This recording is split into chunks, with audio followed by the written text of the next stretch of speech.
Hi అండి అందరికీ. ఈరోజు నేనిక్కడ పెరుగు మీద వచ్చిన మీగడ ఉంటుంది కదండీ! ఆ మీగడతో నేనిక్కడ చక్కగా నెయ్యి అనేది కాగపెడుతున్నాను. ముందుగా నేనిక్కడ మీగడంతా ఒక నెల రోజుల పాటు చక్కగా స్టోర్ చేసి పెట్టుకున్నానండి.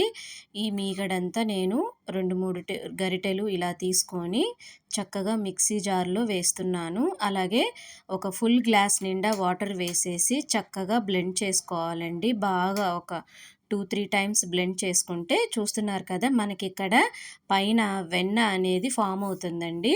ఈ వెన్నంతా ఇలా తీసేసుకొని చక్కగా ఒక మందపాటి గిన్నెలో వేసుకోవాలండి.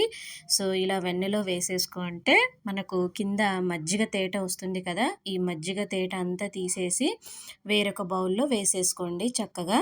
అలాగే నాకిక్కడ పెరుగు మీద మీగడ నాకిక్కడ 3 టైమ్స్ అనేది వచ్చిందండి. చూస్తున్నారు కదా! నేనిక్కడ వెన్నంతా పక్కన పెడుతున్నాను. మళ్ళీ ఇంకొక 2, 3 గరిటెలు తీసుకొని నేను మళ్ళీ మిక్సీ జార్‌లో వేస్తున్నాను. ఇది కూడా వేసేసి మళ్ళీ ఇంకొక గ్లాస్ వాటర్ తీసుకొని చక్కగా మళ్ళీ ఇంకొక 2, 3 టైమ్స్ చక్కగా బ్లెండ్ చేయాలండి.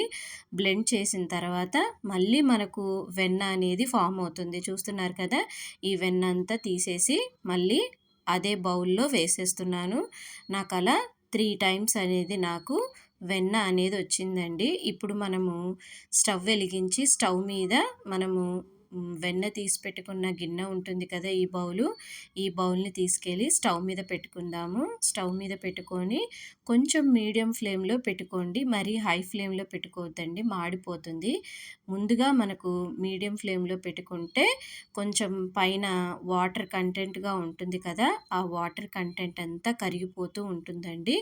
బాగా కరిగిపోయిన తర్వాత కొంచెం మళ్ళీ సిమ్‌లో పెట్టేసుకోండి. చూస్తున్నారు కదా! ఇక్కడ నురగనేది బాగా ఫామ్ అవుతుంది. ఇలా కలబెడుతూ ఉండండి. కలబెడుతూ ఉంటే సిమ్ము మనము గ్యాస్ అనేది కొంచెం సిమ్‌లో పెట్టేసుకోండి. చక్కగా పైన నురుగులాగా ఫామ్ అయింది కదా! ఆ నురుగనేది చక్కగా కరిగిపోతూ మనకు ఇలా నెయ్యిలాగా ఫామ్ అవుతుంది. చూస్తున్నారు కదా!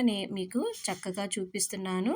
ఇలా తేట తేటగా అంచులలో ఉన్నది కూడా చక్కగా ఇలా గీకేసుకోండి. లాస్ట్ చివరగా మనకు నెయ్యి అనేది చక్కగా ఫామ్ అవుతుంది. దీంట్లో ఇలా మనం నెయ్యి కాగబెడుతున్నప్పుడే దీంట్లో ఒక తమలపాకు కానీ, లేదంటే లవంగం కానీ, లేదంటే యాలకులు కానీ వేసుకోండి. మంచి ఫ్లేవర్ సువాసన అనేది చాలా బాగా వస్తుందండి.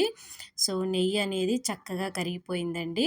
నెయ్యి నేను చక్కగా గుమగుమలాడే నెయ్యి అనేది తయారైపోయింది. చూస్తున్నారు కదా! ఇక్కడ నేను 2 లవంగాలనేది వేశానండి. మనకు నెయ్యి స్మెల్ అనేది చాలా బాగా వస్తుంది. ఇప్పుడు నేనొక స్టీల్ గిన్నె అనేది తీసుకున్నాను. అలాగే ఒక స్ట్రైనర్ తీసుకోండి.